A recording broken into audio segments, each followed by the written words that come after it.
नमस्कार दोस्तों, दिल से स्वागत करता हूँ मैं वेल्थ इंस्टीट्यूटर के आज के वीडियो में।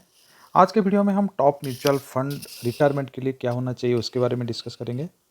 आज के इस वीडियो में हम 4 म्यूचुअल फंड डिस्कस करेंगे, तो बने रहिए मेरे साथ। अगर आप इस चैनल में नए हैं तो ऐसे इन्फॉर्मेटिव वीडियो के लिए आप हमारे चैनल को सब्सक्राइब कर सकते हैं। वीडियो पसंद आया तो लाइक कर सकते हैं। चलिए अभी शुरू करते हैं क्या क्या मैंने इस म्यूचुअल फंड लिस्ट में लिया है। पहला जो है ICICI Pru retirement fund hybrid cons plan, HDFC retirement savings fund equity plan, Nippon India retirement plan, SBI retirement benefit fund aggressive plan.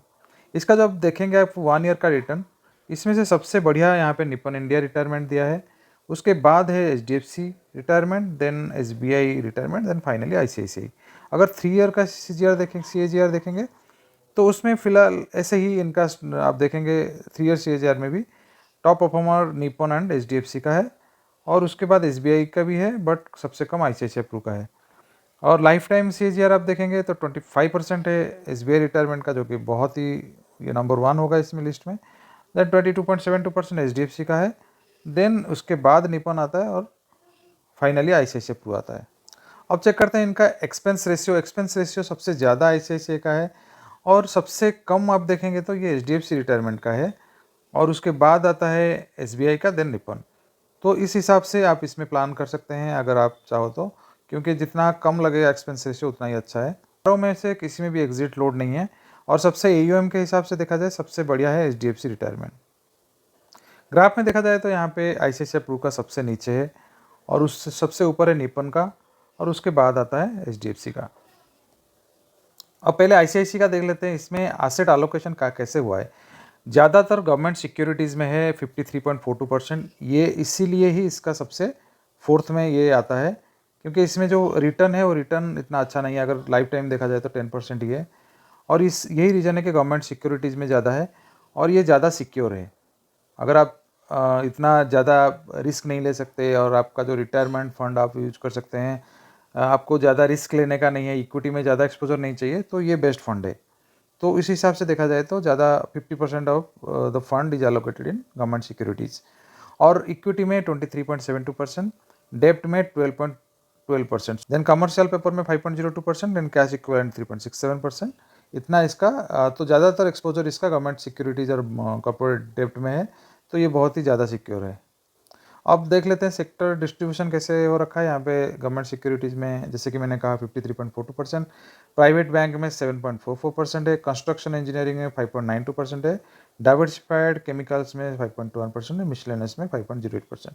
तो ये सारा इक्विटी का पार्ट है, इक्विटी एक्सपोजर का, और गवर्नमेंट सिक्योरिटीज़ का ये पार्ट है। ICICI का है, आप देख सकते हैं ICICI प्रू का, यहाँ पे देख सकते हैं यहाँ पे 10.68% 5 ईयर का। अब देखते हैं HDFC का 25.56% है 5 ईयर का। अब जो हाई लगा था 55.41 और लो इसका 12.29 है। यहाँ पे एक्सपोजर देख लेते हैं। यहाँ पे इक्विटी में 91.85% मैक्सिमम इक्विटी एक्सपोजर है, तो इसमें हाई रिस्क यहाँ पे है। और यहाँ पे कैश इक्विवेलेंट 6.18% और राइट्स में 1.08%, REIT इनबिट में 0.88%, और ये जो रियल इस्टेट में, इसका रियल इस्टेट में भी एक्सपोजर है।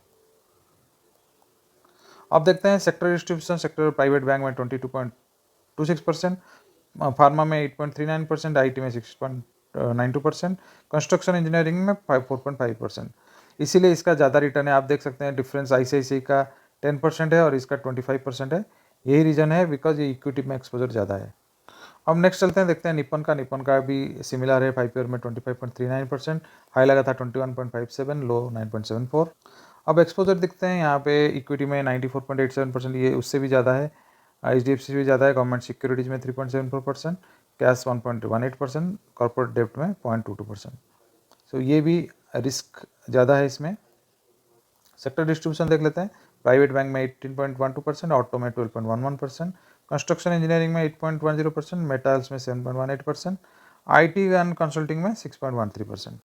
अब चेक कर लेते हैं निप्पन म्यूचुअल फंड की। निप्पन म्यूचुअल फंड आप देख सकते हैं, जो हाई लगाया था 32.13, लो है 8.32, और इसका जो CAGR है 17.83% 5 ईयर का। एसेट एलोकेशन आप देखेंगे यहाँ पे, इक्विटी एक्सपोजर 98.38% है, कैश इक्विवेलेंट 1.62% है। तो ये यहाँ पे इक्विटी एक्सपोजर बहुत ज़्यादा है, अराउंड 98.38%। और यहाँ पे जो सेक्टर डिस्ट्रीब्यूशन है, प्राइवेट बैंक में 18% है, आईटी सर्विसेज में 8.76%, ऑयल गैस रिफाइनिंग में 7.44%, कंस्ट्रक्शन इंजीनियरिंग में 6.40%, ऑटो पार्ट्स में 6.20%। फाइनली एसबीआई का चेक कर लेते हैं रिटायरमेंट म्यूचुअल फंड का। यहाँ पे CAGR यहाँ पे 25.39% है, हाई 21.57 लगाया था, लो है 9.74। एसेट एलोकेशन में यहाँ पे इक्विटी एक्सपोजर 94.87% है, गवर्नमेंट सिक्योरिटीज में 3.74% है, कैश में 1.18% है, कॉर्पोरेट डेब्ट 0.22% है। यहाँ पे sector distribution, private bank 18.12%, auto parts में 12.11%, कंस्ट्रक्शन इंजीनियरिंग में 8.10%, मेटल्स में 7.18% और आईटी सर्विसेज में 6.13%। तो आपको अपने रिस्क एपेटाइट के हिसाब से आपको डिसीजन लेना है, आपको किसी में करना है। जैसे अगर आपको ICICI प्रू में रिटायरमेंट प्लान में लेना है तो इसमें लो रिस्क है। इस हिसाब से आपको अगर ईयरली 10 to 11% अगर मिल रहा है देन इसको आप कंसिडर कर सकते हैं, क्योंकि CAGR 10 to 11% ही आ रहा है इसका। नेक्स्ट आता है आपका HDFC और निपन, ये दोनों बहुत ही ज़्यादा हाई रिस्क का बोल सकते हैं, करीब ग्रेटर देन 90% का एक्सपोजर है। और फाइनली जो SBI का है ये ग्रेटर देन 80% और लेस देन, यहाँ पे ग्रेटर देन 80% है बट लेस देन 90% है इक्विटी में एक्सपोजर। तो डिसीजन आपका है, आप किस हिसाब से आप अपना प्लान कर सकते हैं। अगर वीडियो आपको इन्फॉर्मेटिव लगा तो वीडियो को लाइक कीजिए, चैनल को सब्सक्राइब कीजिए। धन्यवाद।